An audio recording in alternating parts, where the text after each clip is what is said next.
Good morning. Can everyone hear me? Very good.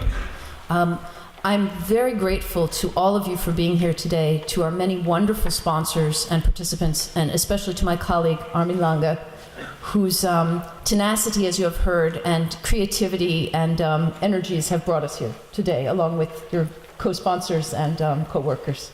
Thank you all.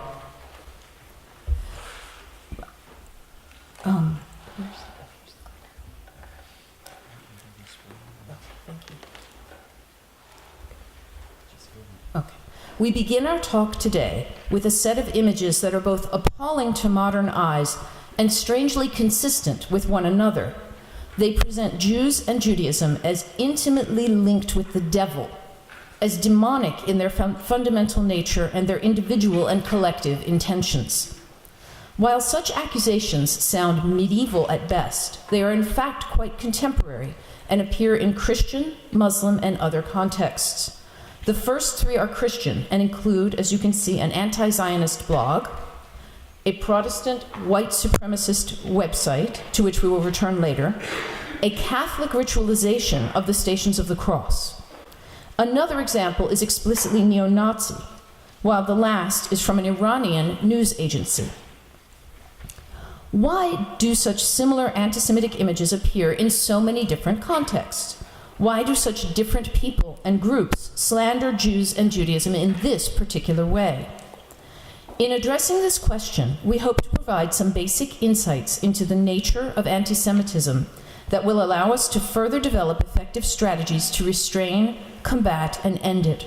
For this purpose, we will make some introductory remarks, discuss examples of the bedevilment or demonization of Jews from antiquity until the present day, and present some suggestions for future action against anti-Semitism. No?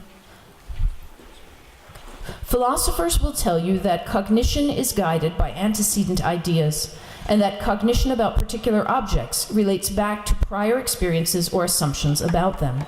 Here is an example.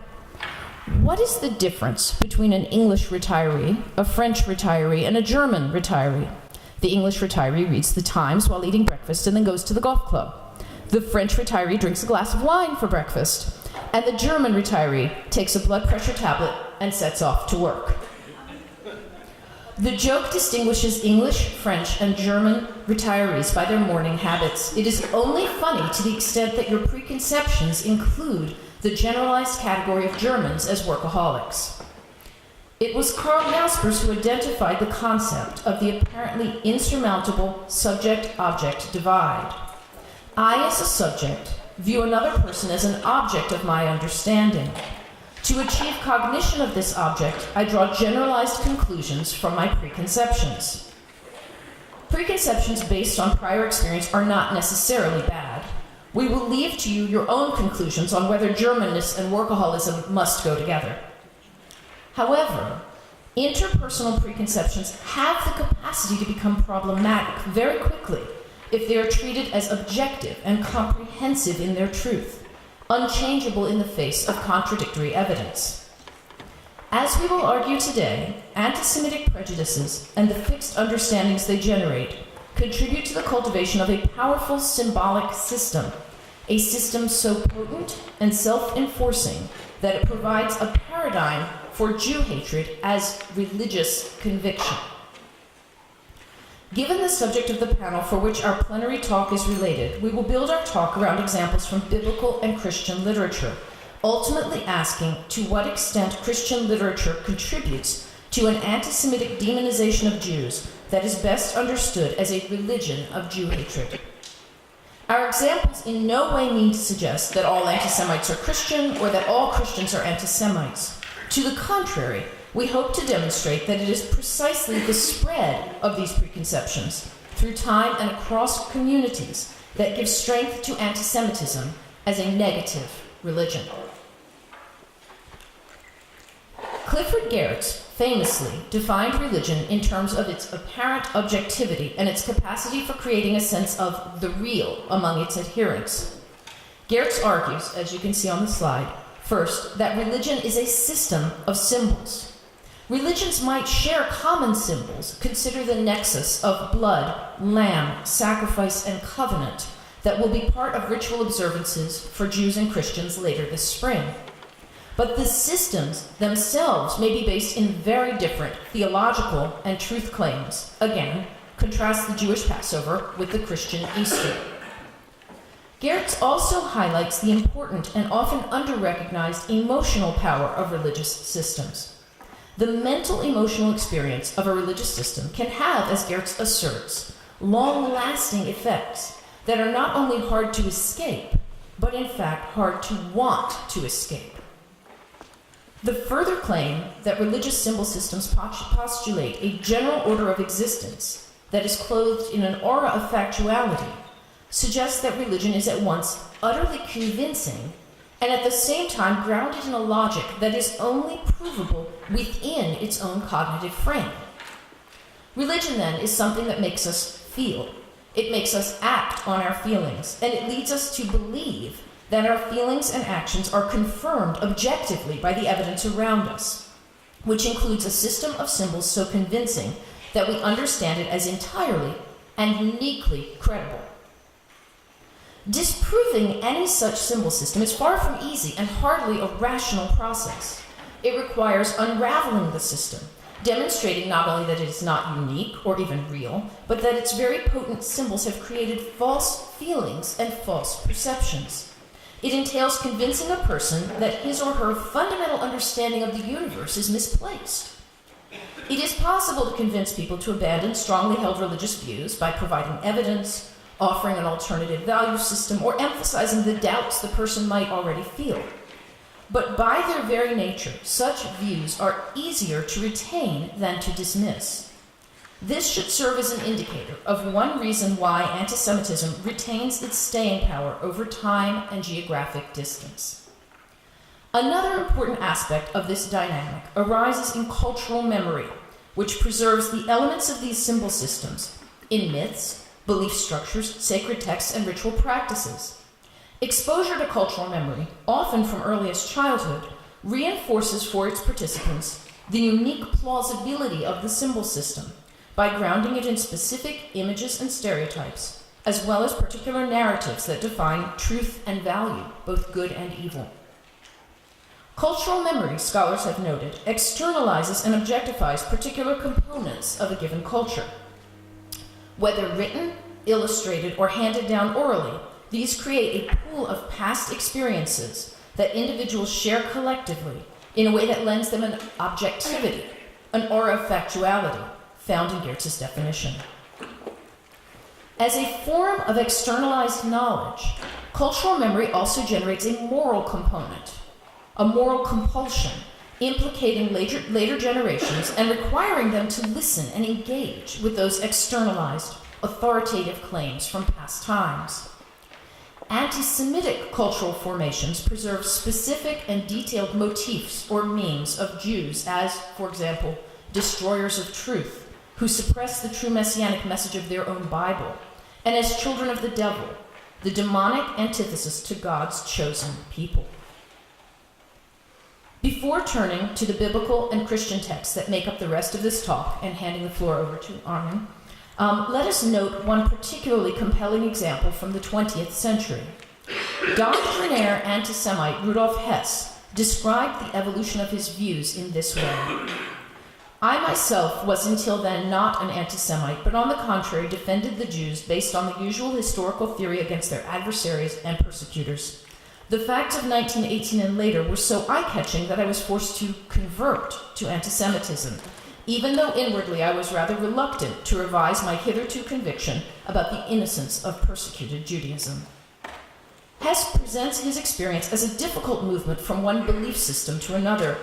He initially wants to believe in the innocence of the Jewish people against their persecutors, and he must be convinced by a rational presentation of evidence to change his views. But we would argue that this language of rationality actually eclipses a much less rational thought process.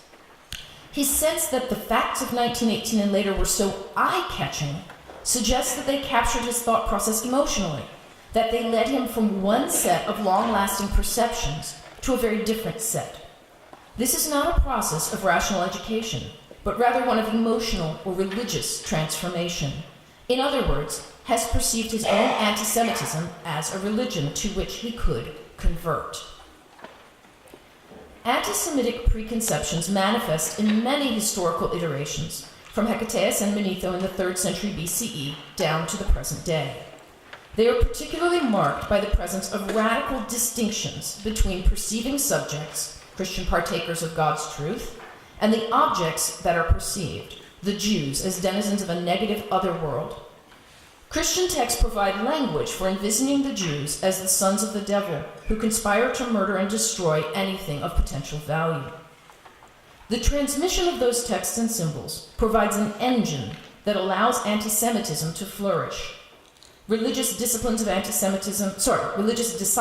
of anti-Semitism read their own reality in light of received symbol systems, which in turn create a context in which these anti-Semites can blame the collective Jew for any and all failings around them. The power of such belief systems is especially potent in situations of crisis.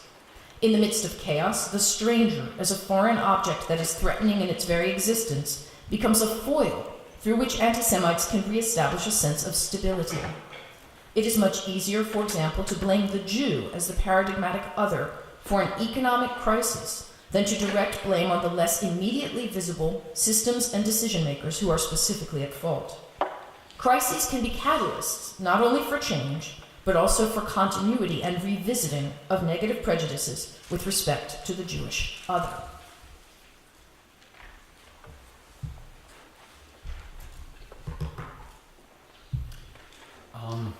Before I continue to read our talk, let me just add a few words of thanks and say that one advantage of organizing a conference is that everybody praises you when you're being introduced, whether it's justified or not. That decision I leave to you. Yeah, that too. So it's another example of what we try to argue. Our first sample text comes from the Gospel of John.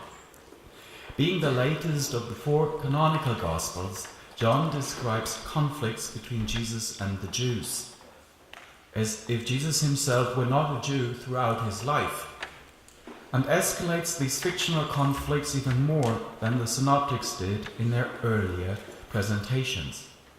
John's treatment is unique in its claims that the Jews plotted to murder Jesus. The peak of this narrative plot is the Passion story.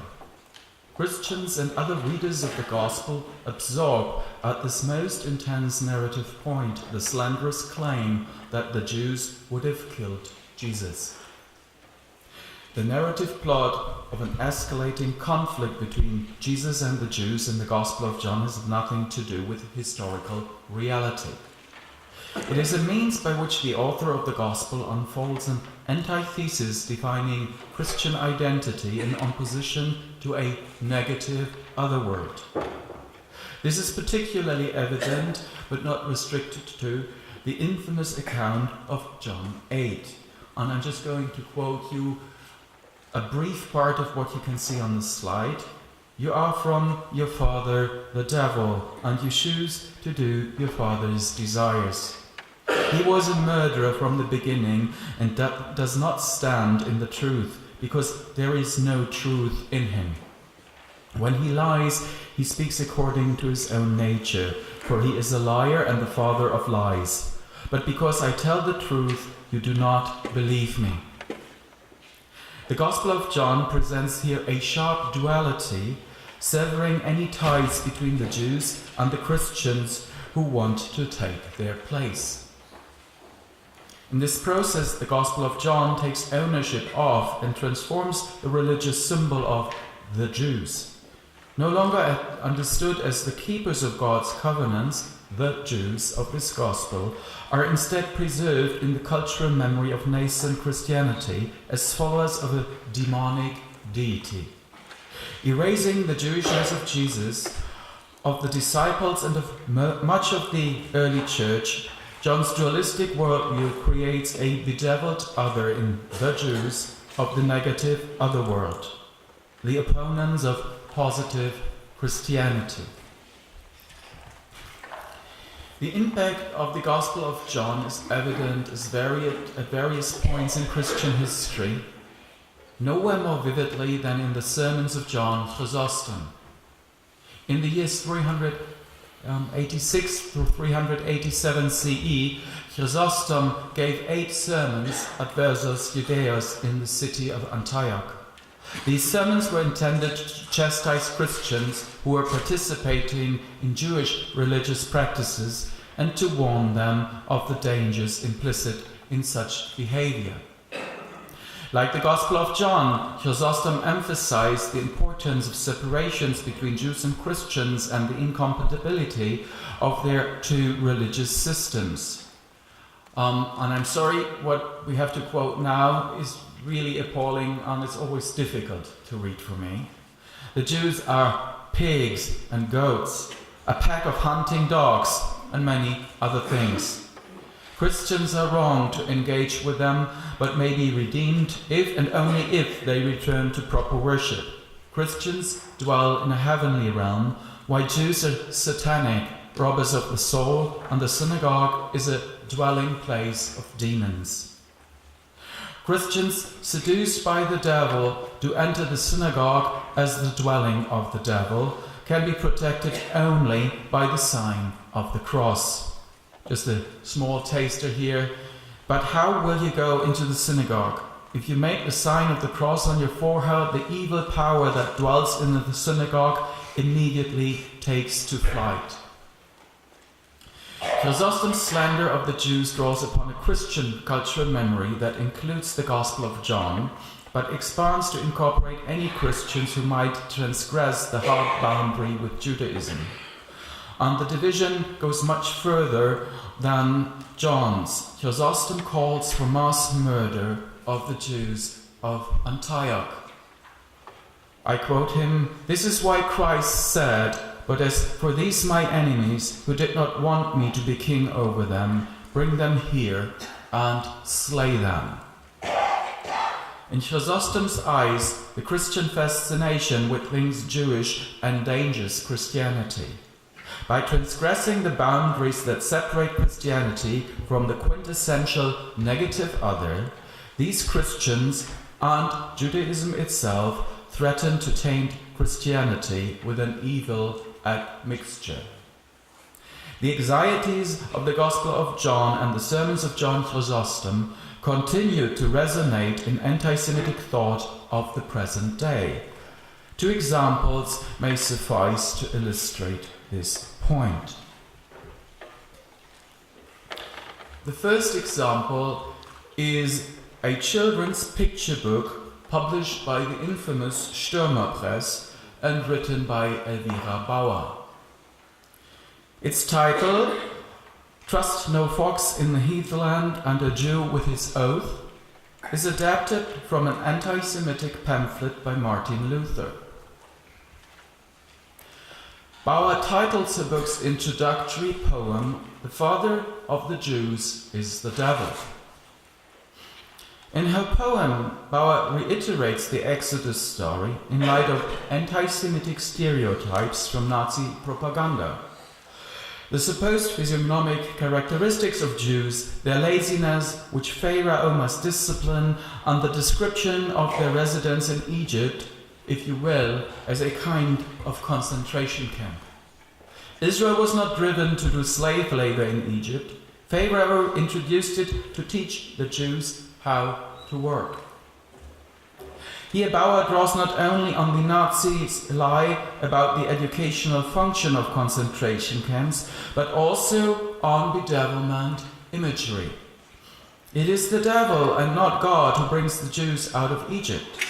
And they travel not to the land of Israel, but directly to Germany.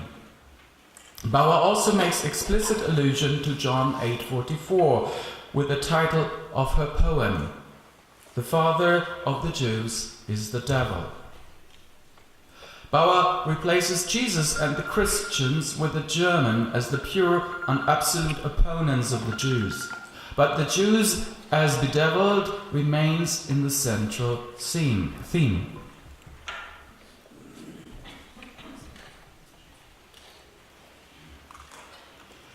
Bauer's children's book is symptomatic of the religious ideology of Nazi Germany. Hitler himself writes in Mein Kampf that with our people, the personification of the devil as the emblem of all evil takes the living shape of the Jew. Nazi journalist and writer Rudolf Ellmeier von Festenbruck similarly argues that history is patterned by recurring conspiracies of Judaism to gain world dominance, and that each such conspiracy must be defeated by a pure Nordic Aryan people. His combination of the bedevilment symbol with the symbol of the lying Jew reminds conspicuously of John 8. He writes, and I'm just going to quote a small part of this, as the son of the Satan quality, Ahasuerus moves through world history.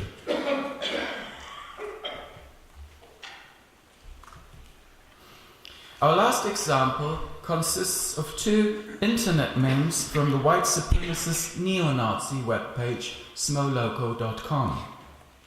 The webpage was founded and is run by Scotty Spencer. Its self-description leaves little doubt that Smoloco adheres to anti-Semitic conspiracy theories.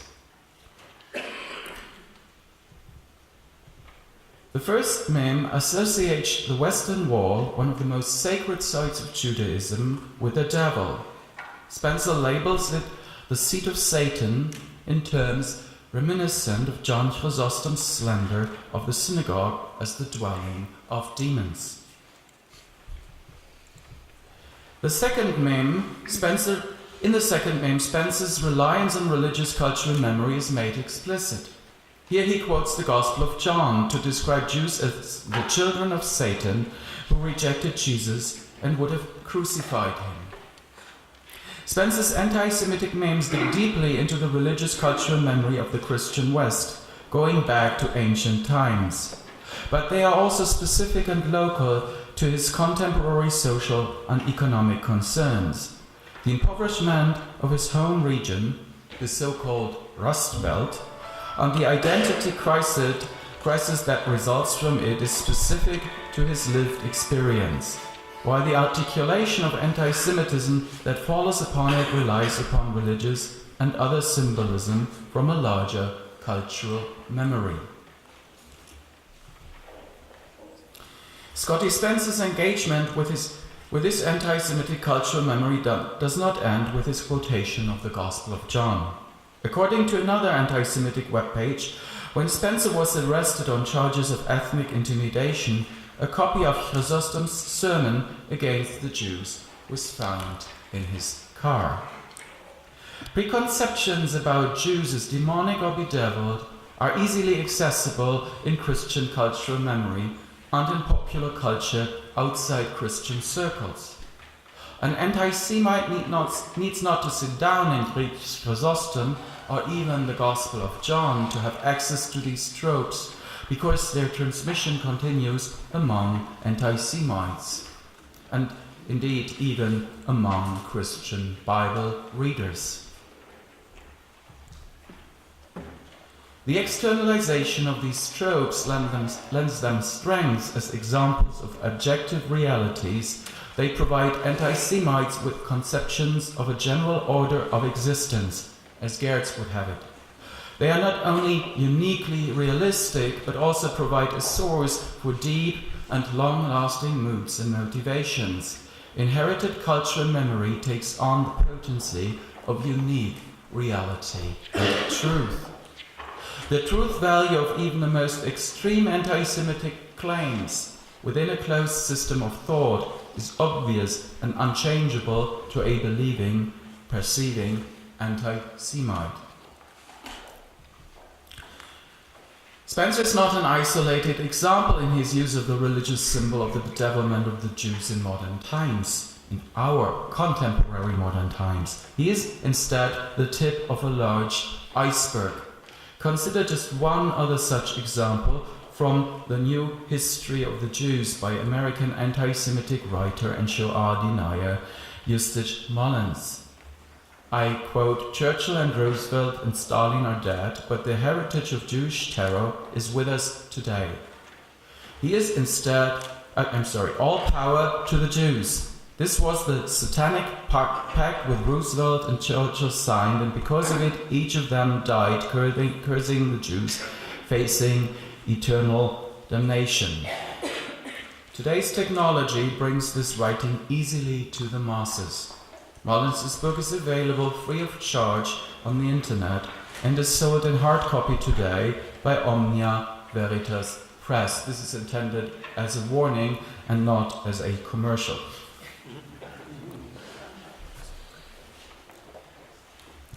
The ideas of anti-Semites about Jews reflect a religious symbol system that is united not by a positive confession but by a negative belief system. In sharing the confession that the Jews are the sons of the devil, anti-Semitism can thus be described as a negative religion. It is grounded in a set of inherited lore, which anti-Semites apply to the Jewish other with unshattered conviction. This treatment of anti-Semitism in terms of religious truth value is both troubling and potentially beneficial. Its trouble lies in the potency of religious commitment, which people feel in their deepest selves in response to their experiences of family, education, and cultural memory. But people, and not only anti-Semitic people, do convert from one meaning-making system to another, and the very core of cultural memory that renders Christian belief potent for anti-Semites also retains deep possibility for rejections of their claims. Christianity itself, with its complex heritage of cultural memory, contains the tools to combat anti-Semitism, at least anti-Semitism of Christian background, and bring it to an end. Converting the anti-Semitic believer. Theologically, culturally, and socially, Christian communities have within them the tools to fight against this longest hatred. Christian churches have the potential to offer a religious symbol system characterized by love, acceptance, and tolerance in general, and by appreciation of the Jewish other in particular. The very universality of the Christian gospel brings with it the claim and the ongoing challenge to love or at least tolerate those who have not yet entered the fold. For every accusation of bedevilment in Christian scripture, there is a claim of universal love. For every text of Adversus Judaeus literature, there is a doctrine of mutual respect. How then should Christians and others engage with this cultural heritage? We believe that the Christian churches have a responsibility to undo some of the work that anti-Semitic religious symbols have done. We note first that symbol systems are constantly in flux, and that symbols are constantly transformed, reworked, filed away for another time, or even dropped completely. Symbols can remain in use in the active canon, as Aleida Aslan describes it, or can be relegated to the archive of more passive memory. But symbol systems hate a vacuum as much as nature does, and hateful symbols cannot simply be purged. They must be replaced by equally potent, equally objectified symbols from the same shared cultural memory. To that end, we offer the following suggestions.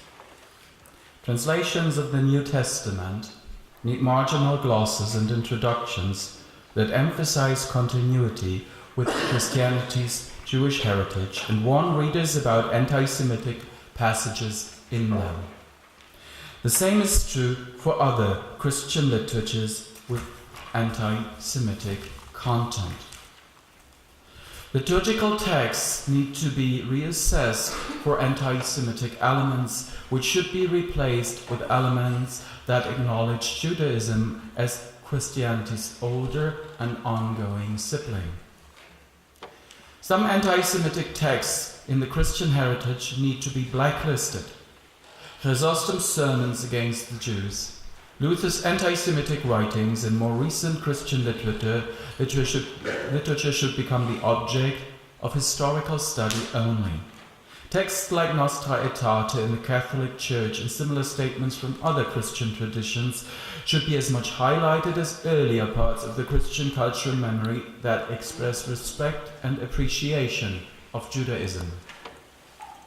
Further explicit and official ecclesiastical statements need to take into account the historical relationships of Judaism and Christianity, and to reject Christian supersessionism and anti-Semitic religious symbols including the bedevilment of the Jews and the blood libel. Christians also need to acknowledge that Judaism is a living religion whose heritage has grown and developed in its own ways for 2 millennia since the birth of Christianity. Christians need to make an effort to engage with their Jewish neighbors and to understand them as members of a different religious community. Christian thought needs to be thoroughly grounded in its Jewish heritage. Christian theologians, teachers of religion, and ministers need to be educated about the anti-Semitic elements of their heritage in mandatory course requirements during their studies. Christian ministers and teachers of religion need to teach what they have learned about anti-Semitism in their school classes and parishes. Christianity as a religion of love Christianity as a religion of love must guide the Christian anti-Semitic believer to the sources of that Christian love and respect for the other, even in the presence of hatred, slander, and persecution. Only Christian messages of love can transform Christian anti-Semitism by shattering the irrational conviction that Christianity requires the view that all Jews are bad. The canonical writings of the anti-Semitic believers, such as the Protocols of the Elders of Zion or Hitler's Mein Kampf, need to be publicly denounced by the churches as the unholy writ of a negative religion. Internet repositories such as Google or archive.org must be discouraged from providing religious and other anti-Semitic texts for free download online. Such texts should be archived and made available only to specialized researchers and others with serious, responsible interest in them. Web pages such as smoloco.com should be denied URLs, and internet search engines should not include them into their searches. Not everybody will agree with all of these recommendations, and some of them are more feasible than others. But together these approaches offer a path for transformation, for the eradication of anti-Semitic religious symbols and the conversion of anti-Semites from their negative religion to another meaning-making system, supported by different aspects of the very religious memory that Christianity has previously provided. To make a long story short, we ask that Christianity and Christians who believe themselves to be a part of a religion of love take steps to practice that love. Thank you so much.